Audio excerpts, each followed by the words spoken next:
Hello UPSC student, PSC student एवं सभी दर्शकों,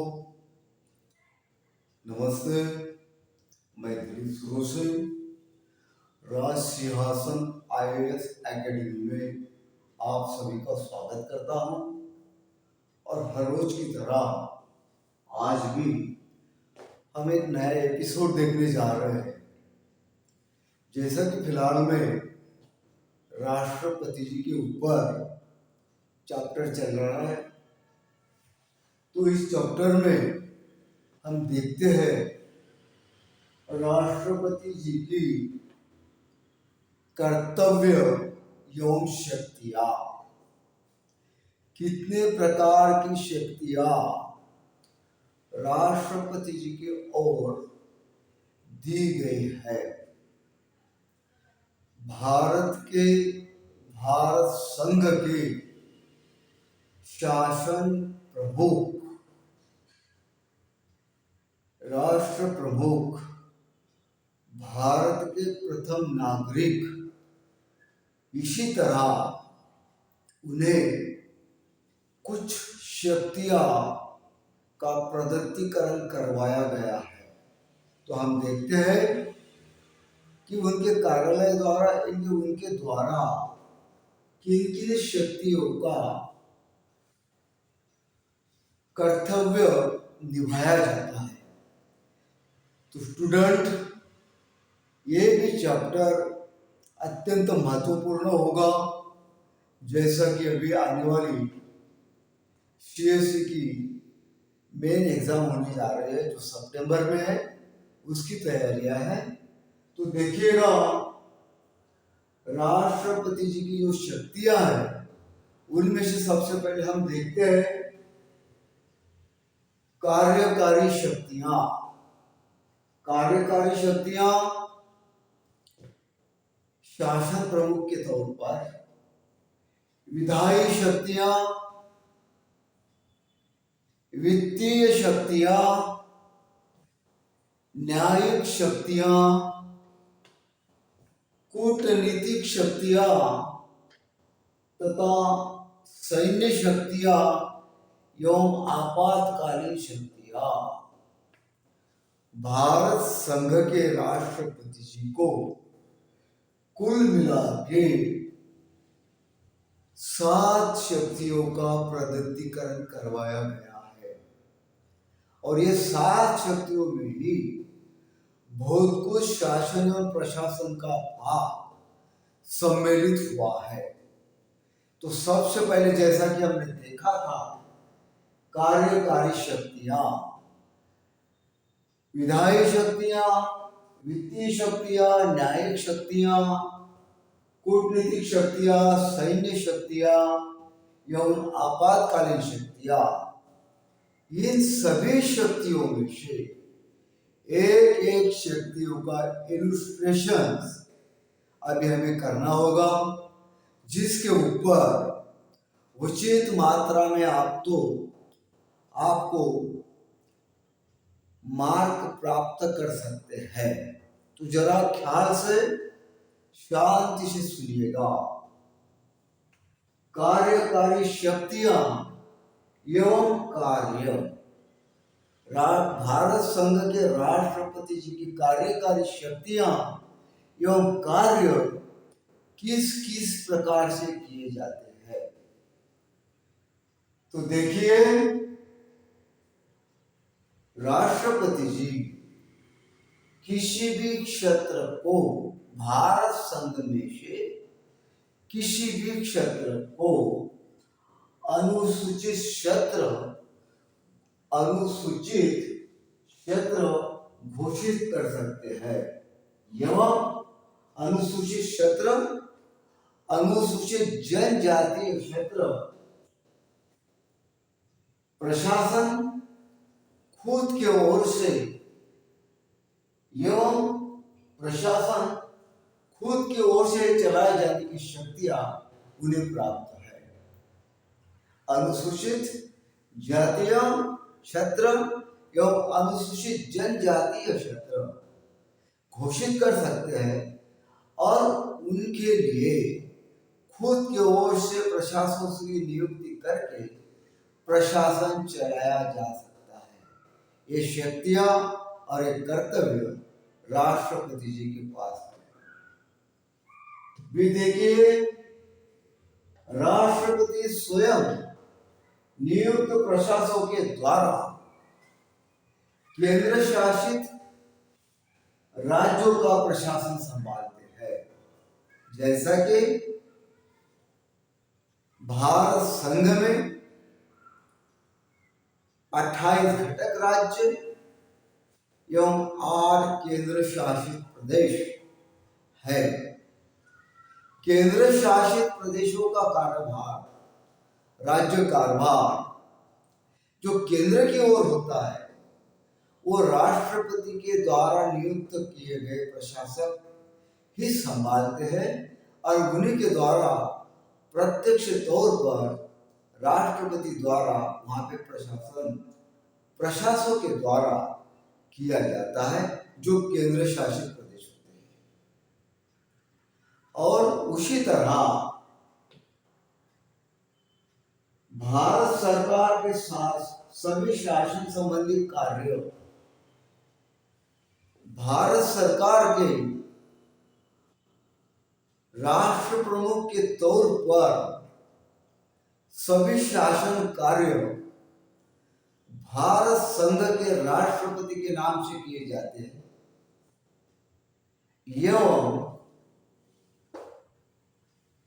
वास्तविक तौर पर केंद्रीय कमेटी, केंद्रीय मंत्रिपरिषद एवं प्रधानमंत्री द्वारा वास्तविक तौर पर शासन कार्य किए जाते हैं। लेकिन राष्ट्र प्रमुख के तौर पर राष्ट्रपति के नाम से ही भारत संघ के सभी शासन कार्य किए जाते हैं। ये भी एक बहुत बड़ी शक्ति उनके पास है। उसके बाद देखते हैं, वो नियम भी बना सकते हैं, उनके नाम पर दिए जाने वाले आदेश एवं अनुदेश ताकि वैध माना जाए।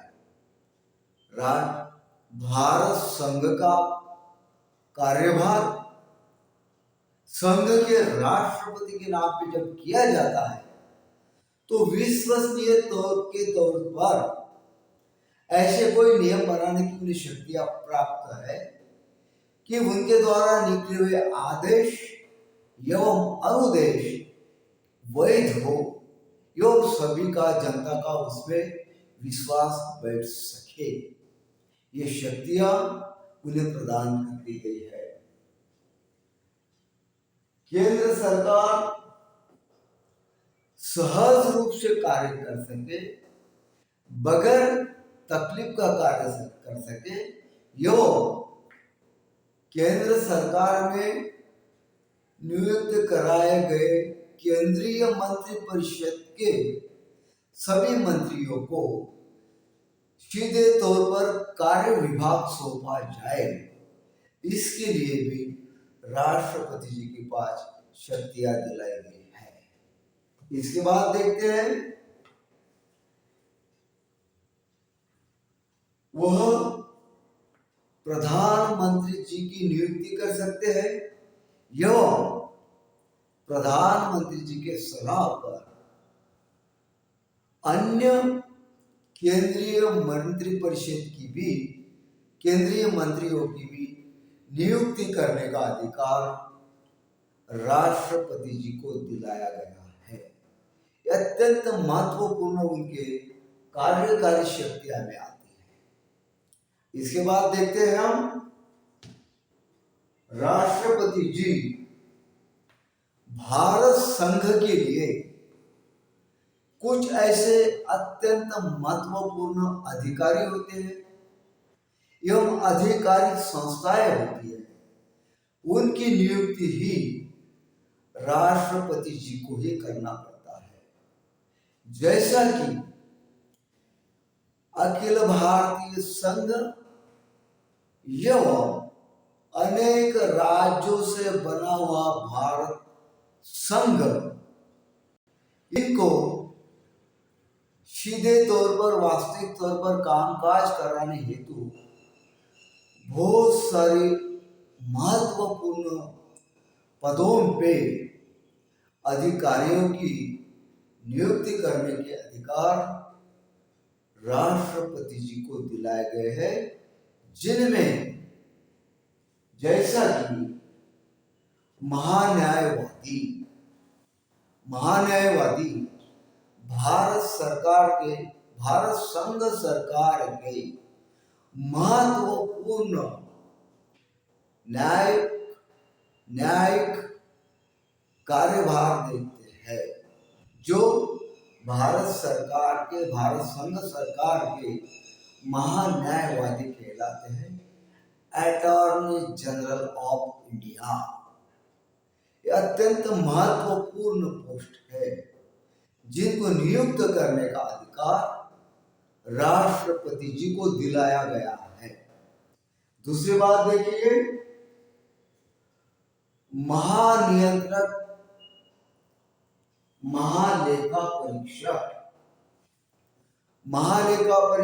महानियंत्रक ऑडिटर जनरल ऑफ इंडिया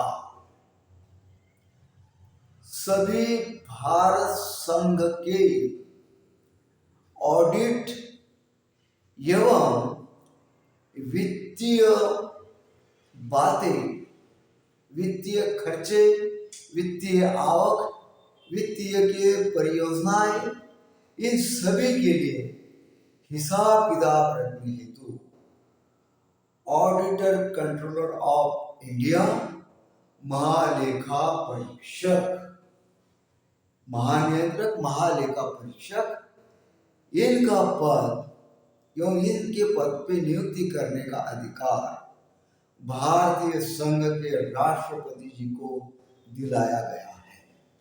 इसके बाद देखते हैं मुख्य चुनाव आयुक्त। जैसा कि देश चलाने हेतु हर 5 साल के बाद केंद्र में लोकसभा के चुनाव होते हैं, हर 6 साल के बाद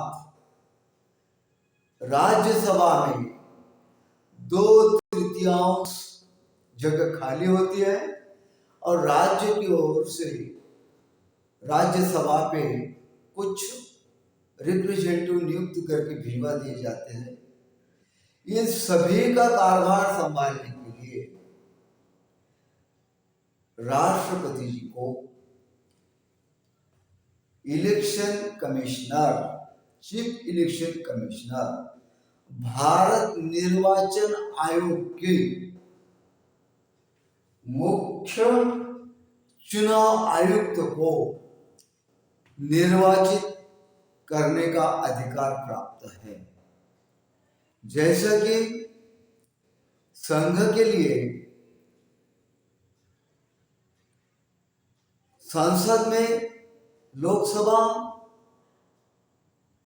राज्यसभा, राष्ट्रपति चुनाव एवं घटक राज्यों में विधानसभाएं एवं जिस घटक राज्य में विधान परिषदें होती है, उन सभी का चुनाव करने की शक्तियां मुख्य चुनाव आयुक्त दी गई है और उनका निर्वाचन करना, उनकी नियुक्ति करना, इसका अधिकार राष्ट्रपति जी को दिलाया गया है। उसके बाद मुख्य चुनाव आयुक्त के द्वारा वो यदि नाम निर्देशित राज्य चुनाव आयुक्तों के लिए भी राष्ट्रपति द्वारा ही नियुक्तियां की जाती है। इसके बाद देखते हैं हम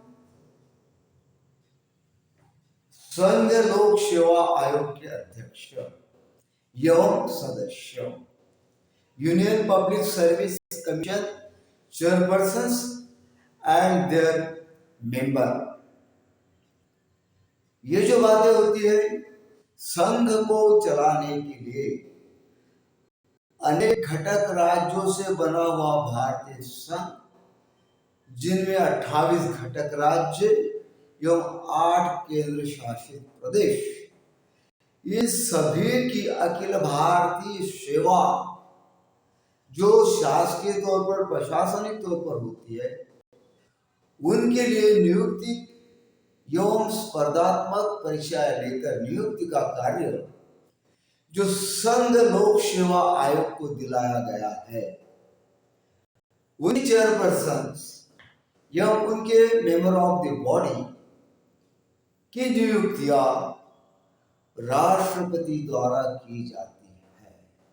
यह अत्यंत महत्वपूर्ण पद है। इसके बाद देखते हैं हम अनेक राज्यों के राज्यपालों की नियुक्तियां। अनेक राज्यों के राज्यपालों की नियुक्तियां करने का अधिकार राष्ट्रपति जी के पास है। अंततः किसी भी घटक राज्य को राज्यपाल नियुक्त करके भिजवाने की प्रक्रिया अंततः राष्ट्रपति जी के पास ही अधिकार है। लेकिन कुछ इनमें ऐसी बातें होती है, भारत सरकार के गृह मंत्रालय की ओर से कुछ नामों की यादियां राष्ट्रपति जी के तरफ सौंपी जाती है। उनके जरिए से राज्यपालों का नियुक्तिकरण किया जाता है, जो राष्ट्रपति जी करते हैं। ये बात ख्याल में रखिएगा स्टूडेंट। इसके बाद देखते हैं अनुसूचित जाति, अनुसूचित जनजाति, अन्य पिछड़ा वर्ग, ये सभी आयोग के अध्यक्ष एवं सदस्य, इन सभी की नियुक्ति करने का अधिकार भारतीय राष्ट्रपति को है। सिवाय इसके, यद्यपि केंद्रीय मंत्रिपरिषद में किसी मंत्री द्वारा लिए गए निर्णय जो कि अन्य मंत्रियों के विचाराधीन नहीं रखा गया था, ऐसे विषय में राष्ट्रपति जी प्रधानमंत्री की ओर से उस निर्णय की कॉपी मंगवाकर उसके ऊपर सहमति दर्शाने हेतु उस कॉपी को रिटेक कर सकते हैं एवं उस प्रति प्रधानमंत्री कार्यालय की ओर से जवाब मांगने की शक्तियां भी संघ के राष्ट्रपति को है। तथा इतना बड़ा अखिल भारतीय संघ, 28 घटक राज्य, इनमें किसी न किसी की जरिए से, किसी न किसी वजह से राज्यों में संबंध में कुछ यदि बिगाड़ आता है, किस कारणवश लगातार निर्णय सही नहीं होता है एवं अन्य कारणों के मुताबिक जब देश के अंतर्गत किसी किसी राज्यों में सही संबंध एवं सामंजस्य नहीं रहता है, उस समय राष्ट्रपति जी को राष्ट्र के अंदर सभी राज्यों में सामंजस्य बना रहे, इसके लिए अंतरराज्यीय सामंजस्य परिषद नियुक्त करने का अधिकार भी राष्ट्रपति जी के पास है। तो आज हमने ये देख लिया इस एपिसोड में राष्ट्रपति जी की कार्यकारी शक्तियां एवं कर्तव्य, इनमें इतने प्रकार के अधिकार एवं कर्तव्य आज हमने देख लिए। मैं मानता हूं कि ये कार्यकारी शक्तियां के अंतर्गत जितने भी हमने सब्जेक्ट लिए, इन सब्जेक्ट के ऊपर हो सकता है परीक्षाओं में आने वाले एग्जामिनेशन में जरूर कुछ ना कुछ आ पाएगा और आपको काफी मात्रा में उसमें उस सब्जेक्ट पे उस सेंटेंस पे लिखना होगा। जैसा कि मैंने अभी इलस्ट्रेशन करके बताया, आप भी खुद एक एक अल्फाज पे वाक्यों पे इलस्ट्रेशन करके लिखने की प्रैक्टिस जरूर कीजिएगा ताकि आप फायदेमंद होंगे। तो चलिए डियर यूपीएससी स्टूडेंट, मेन तौर पर आप ही हो एवं पीएससी तथा दर्शकों सभी को मैं रिक्वेस्टली कहता हूं कि ये चैनल आपका अपना है, आपके सहयोग दिलाने हेतु बनाया गया है। मैं दिली दिलों से आपसे विनती पूर्वक रिक्वेस्ट करता हूं कि कृपया इसे लाइक कीजिए, देखिए, शेयर कीजिए और कृपया कृपया सब्सक्राइब कीजिए। तो थैंक यू सो मच।